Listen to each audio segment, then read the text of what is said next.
Okay, नमस्ते बच्चों। सभी कैसे हो? तो बेटा, विद्या शक्ति के क्लास में आप सबका स्वागत है। तो बच्चे, आज हम कर रहे हैं living creatures exploring there characteristics. तो उसमें हम क्या करने वाले हैं बेटा? क्वेश्चन आंसर्स करेंगे। प्रैक्टिस क्वेश्चंस को हम लोग कर रहे थे। तो लेट्स स्टार्ट। हम जो क्वेश्चंस कर रहे हैं उसको आप नोट कीजिएगा। नोट करके अपने नोटबुक में रखिए। जिन बच्चों ने नोटबुक्स में लिखा हुआ है वो जस्ट एक बार क्विक रिकैप भी कर लीजिए इसका। Okay, so first of all we are going to answer to the question that differentiate between living and non-living things. Now such a question comes in our exam, and how we can differentiate between them. Let's see. हम देखते हैं उनकी differentiation को हम कैसे करते हैं। तो सबसे पहले हम क्या करेंगे? हम लिखेंगे लिविंग थिंग्स। ओके, और दूसरी साइड पे हम लिखेंगे नॉन लिविंग थिंग्स। अब क्या करने वाले हैं? इसको हम डिफरेंशिएट करने वाले हैं। ठीक है। तो सबसे पहले तो ये कि जो लिविंग थिंग्स हैं उनमें क्या क्या कैरेक्टरिस्टिक्स होते हैं। सबसे पहला पॉइंट हम क्या लिखने वाले हैं बेटा? लिविंग थिंग्स शो मूवमेंट लिखेंगे। ओके, तो ये हमारा सबसे पहला वाला पॉइंट आ गया।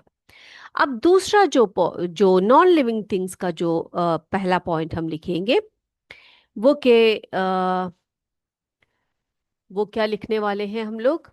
ये जो लिविंग नॉन लिविंग थिंग्स है, दे नेवर मूव। ओके, जो लिविंग थिंग्स है, जो नॉन लिविंग थिंग्स है, they never move. Living things show movement, whether they are plants और एनिमल्स। ओके बच्चे, चलिए अब नंबर 2 पे लिविंग थिंग्स जो होते हैं दे ग्रो, है ना। जो लिविंग थिंग्स होते हैं वो क्या करते हैं बेटा? वो कौन सा कैरेक्टरिस्टिक्स दिखाते हैं? ग्रोथ दिखाते हैं।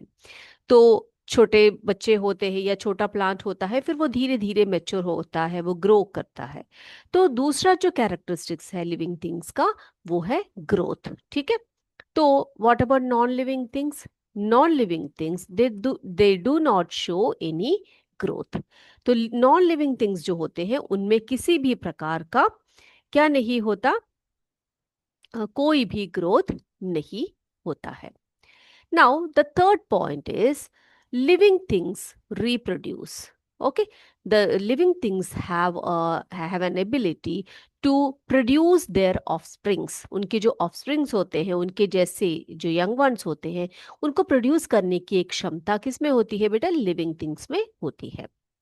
But in the case of non-living things, they do not reproduce. जो नॉन लिविंग थिंग्स होते हैं वो क्या नहीं करते? वो कभी भी रिप्रोड्यूस नहीं करते हैं। ठीक है, this is only the characteristics of a living thing. Now the fourth one is the living things can feel. ठीक है, उनको जो है उनके कुछ ऑर्गन्स जो होते हैं, सेंस ऑर्गन्स होते हैं, या फिर हम कह सकते हैं वो क्या कैसे एक्ट करते हैं, देर रिस्पॉन्ड टुवर्ड्स स्टिमुली, है ना। तो यानी कि उनका एक फीलिंग जो होता है वो उसमें रहता है। Now in case of non living things क्या लिखेंगे हम लोग बेटा? Yes, they cannot feel. वो किसी भी चीज को फील नहीं कर सकते हैं। Coming to the fifth point, they respire. The living things, they respire. That means they need air to respire. That means the respiration process occurs in living things. यानी कि जो लिविंग थिंग्स है उनमें respiration का process होता है। अब हम लोग नॉन लिविंग थिंग्स की बात करें तो क्या करें, क्या बोलेंगे बेटा? जो नॉन लिविंग थिंग्स होते हैं they do not respire. The process of respiration is not seen in non living things. ठीक है। Sixth one is they excrete waste materials. Now, living beings, they grow, they reproduce, they can feel, they can respire. They have a lots of activities in their body. As a result, there are a lots of waste materials, toxins in their body. So, these toxins are to be relieved from the body or released from the body. And for this purpose, there are excretory system in our body. Okay, so this they excrete waste materials. This point is very suitable for the living things, right? Now, in case of non-living things, they do not excrete any waste materials. जो non-living things होते हैं वो किसी भी प्रकार के excretion जो है नहीं करते हैं उनके बॉडी में।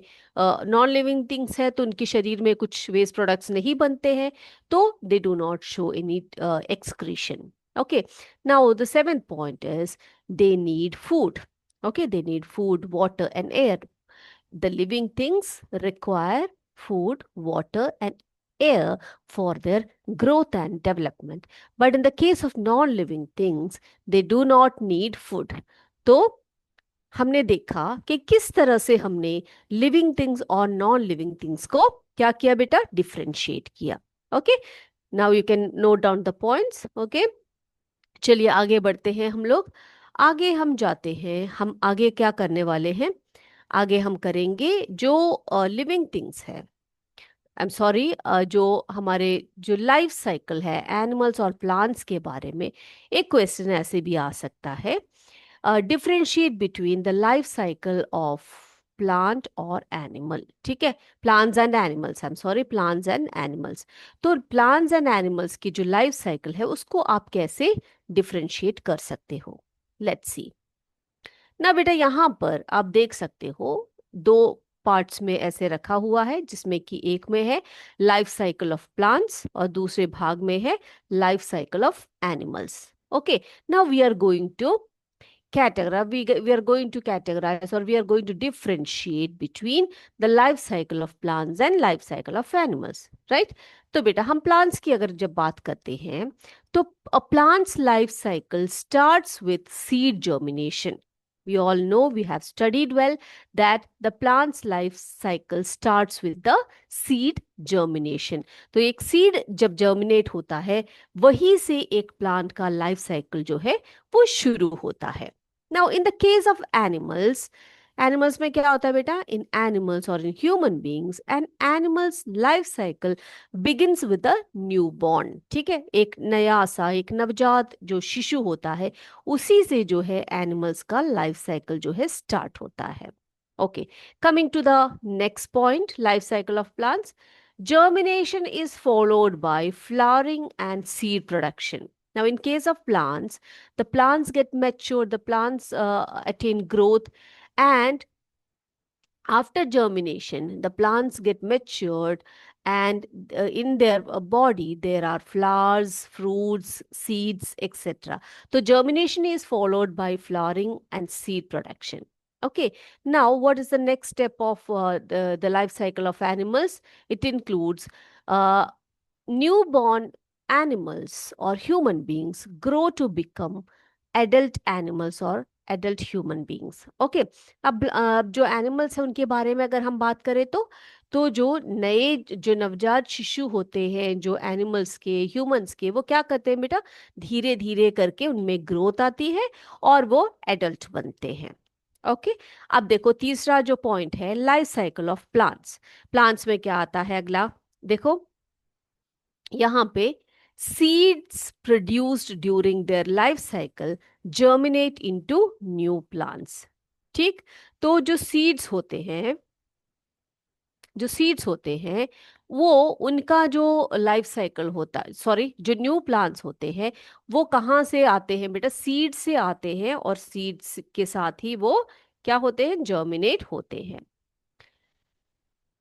Then life cycle of animals में क्या आता है बेटा, the process of reproduction does not involve formation of seeds. तो जब एनिमल्स का जो लाइफ साइकिल होता है उसमें क्या कहा जाता है कि लाइफ साइकिल ऑफ एनिमल्स में क्या होता है बेटा, रिप्रोडक्शन जो है वो कभी भी सीड फॉर्मेशन उसमें नहीं दिखाते हैं। So here we can see very clearly the life cycle of plants and life cycle of animals, how these two life cycles are different from each other. ठीक है, देख लिया हमने। ओके बेटा, now let's move to the other questions. आगे हम बढ़ते हैं अगले प्रश्नों की तरफ। तो देखते हैं अगला क्वेश्चन क्या आता है हमारा। ओके बेटा, let's see. So yesterday we discussed some of these questions, one word questions, okay? Now let's see the other questions also. Now, the question is, what are insectivorous plants? Okay, what are insectivorous plants? Insectivorous plants are special plants that catch insects and digest them to get nutrients. ठीक है, तो जो insectivorous plants होते हैं, क्या होते हैं बेटा? जो इंसेक्टिवोरस प्लांट्स होते हैं वो क्या करते हैं? वो स्पेशल टाइप ऑफ प्लांट्स होते हैं जो क्या करते हैं? डाइजेस्ट करते हैं इंसेक्ट्स को पकड़ के और उनमें से न्यूट्रिएंट्स को प्राप्त करते हैं. Yes, write the examples of insectivorous plants. Now we have to cite some examples for insectivorous plants. तो ऐसा क्वेश्चन आने पर आप लिखोगे Venus flytrap, picture plant and sundews are some of the insectivorous plants. ठीक है, क्या क्या बताया मैंने आपको? Venus flytrap, picture plant and sundews. इनके नाम आप लिखिएगा जब आपसे इनके एग्जाम्पल्स पूछने को मिले. Next one is, what is growth or define growth? What is growth or define growth? तो हम क्या लिखेंगे बेटा? If it is of 1 or 2 marks question, you can write growth is the process of increasing in size, mass or overall development. तो हम क्या लिखेंगे? Growth जो है एक ऐसा प्रोसेस है जिसमें कि एक जो व्यक्ति है या फिर एक एनिमल है या फिर एक ह्यूमन बीइंग है, उसके साइज में इंक्रीज होता है, उसके मास में इंक्रीज होता है और उसका जो ओवरऑल डेवलपमेंट होता है उसी को हम क्या कहते हैं बच्चों? उसको हम ग्रोथ कहते हैं. Okay, the next one is define nutrition. Nutrition को आपने डिफाइन करना है. कैसे करोगे आप न्यूट्रिशन को डिफाइन बच्चे? तो न्यूट्रिशन क्या है? Nutrition is the process by which organisms obtain and utilize nutrients from food for growth, development and energy. तो न्यूट्रिशन एक ऐसा प्रोसेस है जिसमें क्या होता है बेटा? जो लिविंग ऑर्गेनिजम्स होते हैं वो एनर्जी प्राप्त करते हैं, फूड से एनर्जी को प्राप्त करते हैं, न्यूट्रिएंट से वो एनर्जी को रिलीज करते हैं, है ना, उनकी जो उनके ग्रोथ में उनके एनर्जी के लिए काम आती है. Second one, the next question is, what is respiration? Respiration से आपका क्या मतलब है? Yes, respiration is the process by which organisms take in oxygen and release carbon dioxide to obtain energy from food.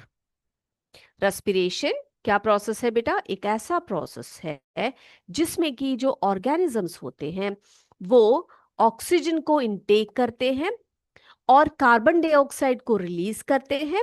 किस लिए?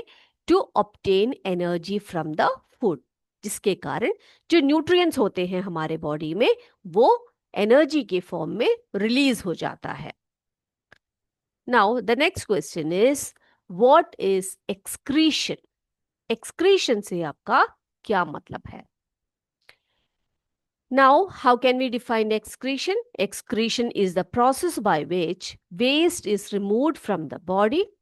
Urine, sweat and salts are called excretion. यानी कि excretory materials है ये. यूरिन, स्वेट और salts जो उसमें के साथ साथ आते हैं, ये सब क्या है बेटा? ये सब excretory materials है which are excreted by the excretory organs in our body. Now the next one is define stimulus. Stimulus को define करने के लिए बोला गया है, तो क्या लिखोगे बेटा? Anything or any event that prompt living beings to respond is called a stimulus. तो कोई ऐसी चीज, ठीक है, या फिर कुछ ऐसा घटना जो एक लिविंग ऑर्गेनिज्म को रिस्पॉन्ड करने के लिए प्रॉम्प्ट करता है, रिस्पॉन्ड करने के लिए उसको क्या करता है? उससे बोलता है कि तुम इससे रिस्पॉन्ड करो, इस चीज के प्रति रिस्पॉन्ड करो.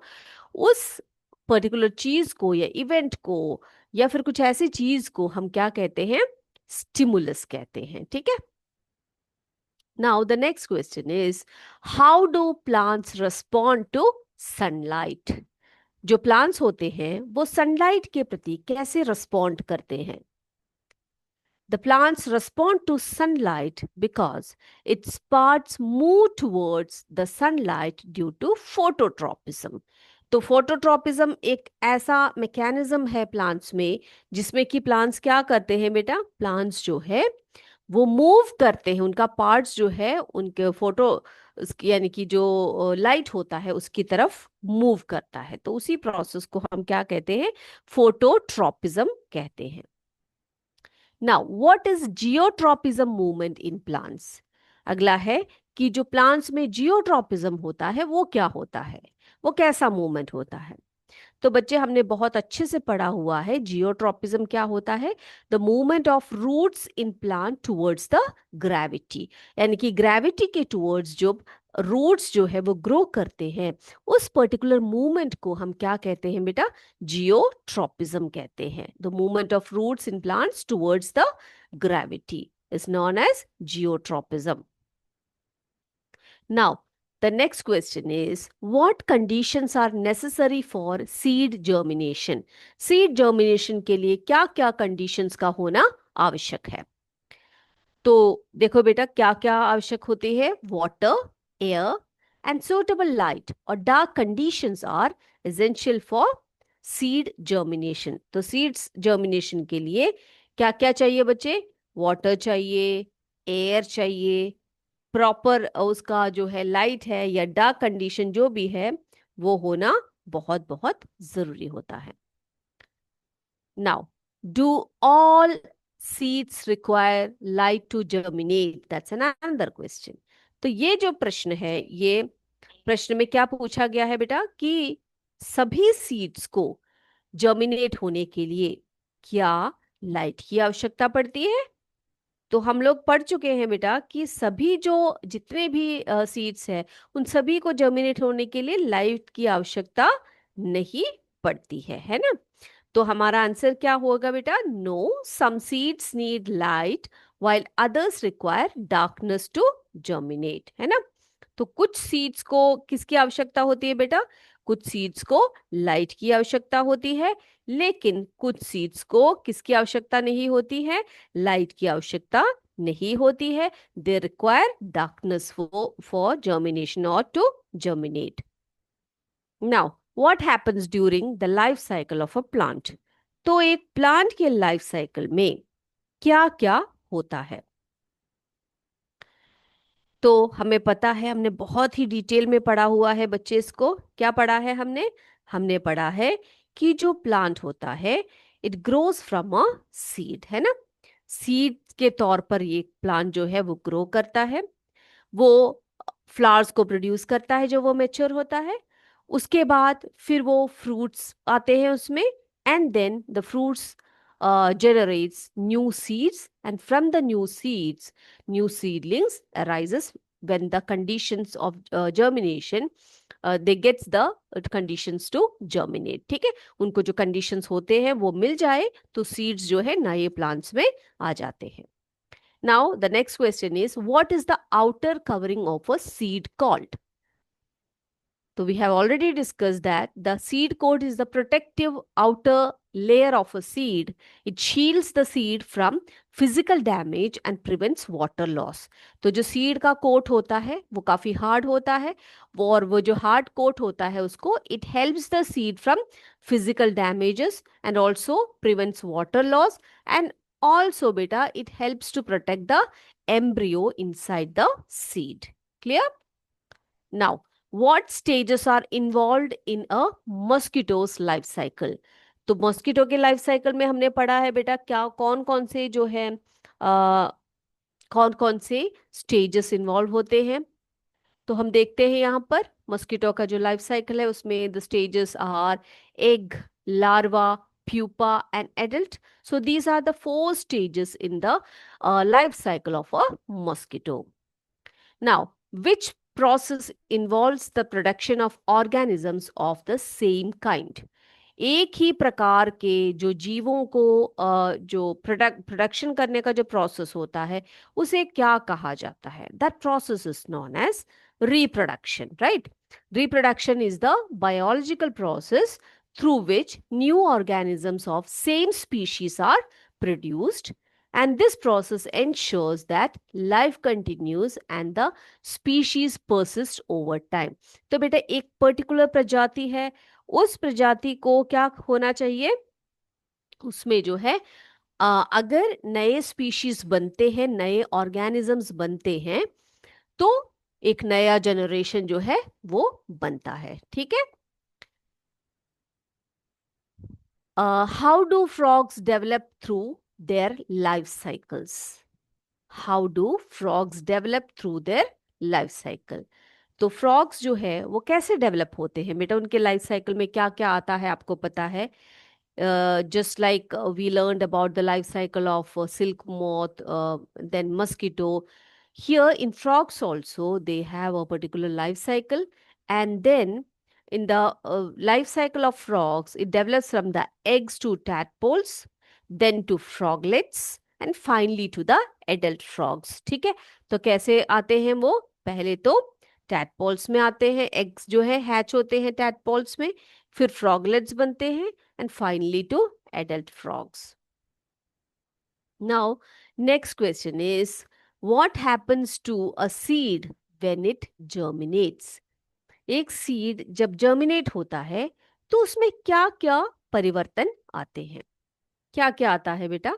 The seed absorbs water, softens its seed coat, and the embryo inside begins to grow into a new plant. ठीक है, तो जो सीड कोट होता है, जब हम वाटर देते हैं एक प्लांट को, तो क्या होता है बेटा? The seed absorbs the water. ठीक है, वो सीड क्या करता है? पानी को एब्जॉर्ब कर लेता है। उसके बाद वो सीड कोट को बिल्कुल सॉफ्टन करता है, and then what happens? The embryo inside it begins to grow, it comes out from the seed, है ना, सीड में से वो बाहर को निकलता है, and it grows into a new plant. ठीक है, चलिए। Now the next question is, what is phototropism in plants? Plants में जो फोटोट्रोपिज्म होता है वो क्या होता है? Phototropism is the growth of a plant towards light. That means the plants always respond to the light, to the sunlight, है ना?